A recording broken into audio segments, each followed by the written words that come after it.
Hey guys, I want to make a video on a charging error that occurred. It actually just solved itself. I was just actually about to take this uh, jump and carry unit apart in order to solve the issue, but apparently it just solved itself. Kind of weird. So here's what was happening. When I actually plugged the unit in so I could actually charge it, it was displaying a charge error 3 on the display here. And I didn't know what it was, so I just, I unplug it, plug it in, plug it up again, unplugged it, plug it up again. Same issue was happening, so I wasn't sure what that was. So here's what I decided to do. I went to YouTube and I looked this error up, and there was not a single video up there. There was videos of people trying to replace the battery inside, things like that. So then I Google searched the issue, and what I found is charge error 3 is not even in a manual. I mean, I don't have a manual to it. Probably have it somewhere. I don't throw really nothing away, but people on the reviews on Amazon where I bought it, they wrote that they had the same issue.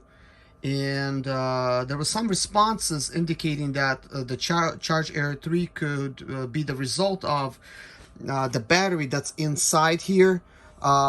It's below dead and it's no longer accepting charge, and this is why charge error 3 would happen.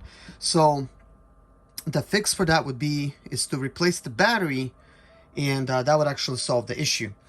Now, the problem that I believe that I was facing is I actually plugged this unit up to my four-wheeler battery, because that battery ran dead, and I just left it basically charging. And then what happens is I left this thing charging like overnight. But then when I came to the four-wheeler battery was dead because one of my kids actually tried to start it and they left the key in the on position. And so it drained the battery fully on the four-wheeler, and this was still connected to the battery, so this battery was completely drained as well. So this could have definitely been the result of the charge error 3, that my battery is completely dead. Oh look, and then now it's showing full. Look at that. So it was showing that it was charging, and now all of a sudden it's full. I would really not believe that. Like, how could this be full? You see, it's showing full right now. So this is definitely incorrect. So let me see if I could just unplug this in the back. Let's see if I could just, I mean, it's showing 10.3 volts. At least it's showing something, because this was not responsive. It was actually not working. Let's see if the voltage is gonna start dropping. I mean, shoot, actually, what am I doing here? So I have this thing connected to the leads here. So I mean, it's just metal little pieces here, but it's probably giving off some charge. Look how fast the battery voltage is dropping. Look, 9.4, 9.3, 9.2. I mean, it's just dying, like standing still. So you could definitely see I did have an issue with this thing, so it did not want to charge. So I was gonna try to give you guys a solution to try to solve this issue, and that is, if you still have the charge error 3 message indicating on your unit, take a long screwdriver, and I believe it's a Phillips head. Usually everything's a Phillips head, and just remove all the screws in the back. Take it apart, and the battery is simple. It's simple to remove. Remove the battery, and then use a unit, something like this, or another charger that you have to charge the battery fully up, and restore it.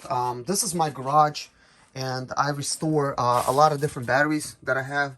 Some of them are brand new batteries that was left in cars, and they became kind of dead.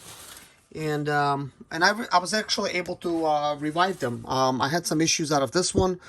This is a brand new battery that I bought like a long time ago. This battery might be like 3 years old already. And I just revived it, and getting ready to revive some other batteries. I just plugged this battery up. This battery should technically be revivable. I'm not sure how old this battery is, but I revived it before. And as you can see, this is charging. And what would happen is, It's charging stuff at between 6 and 2 amps. And then it fails.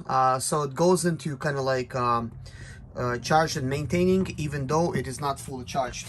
And when that happens, all you have to do is switch it off like this, switch it back on, and just keep doing that if you keep catching it at like charge and maintaining, because that way you could just revive the battery. You're just forcing it to recharge. Whenever the battery completely dies, it basically will not want to hold any more charge. You cannot even use like any charging unit to try to revive the battery. It's just too dead at that point.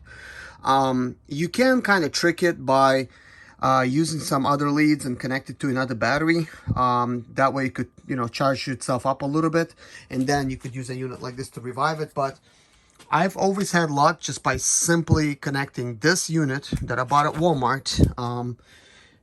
So it's a 40 amp boost on here, 6 to 2 amp charge.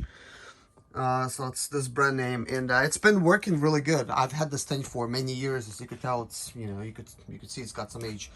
But anyways, I've left this unit on, and it's displaying at 7.1. You know, actually look, just climbed to 7.2 somehow. That's kind of weird. But what I'm gonna have to do is turn it off and plug it back up right over here in the back and see what's gonna happen. So it says that it's charging now, so hopefully it's gonna, you know, continue charging.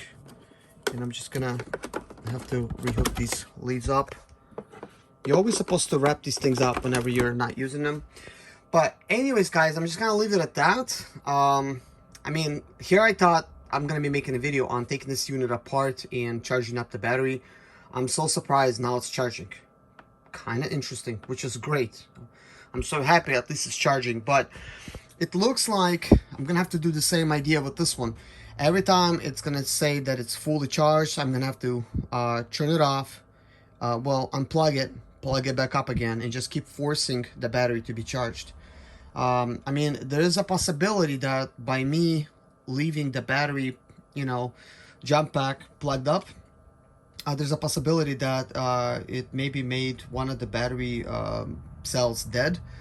So now it's not accepting a full charge, or it's going to be just dying kind of quickly. So the lesson of this story is, you know, this is not a charger, this is a jump pack, and I treat it like a battery instead of being a jump pack, just to charge the battery up just by leaving it longer. I've done that before with no issues, but I think that's definitely not a good idea to do that.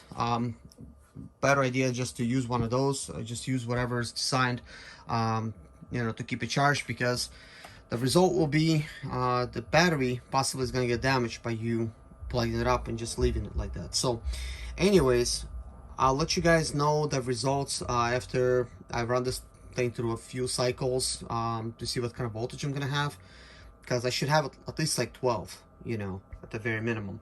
And as you can see, it's just rapidly dropping.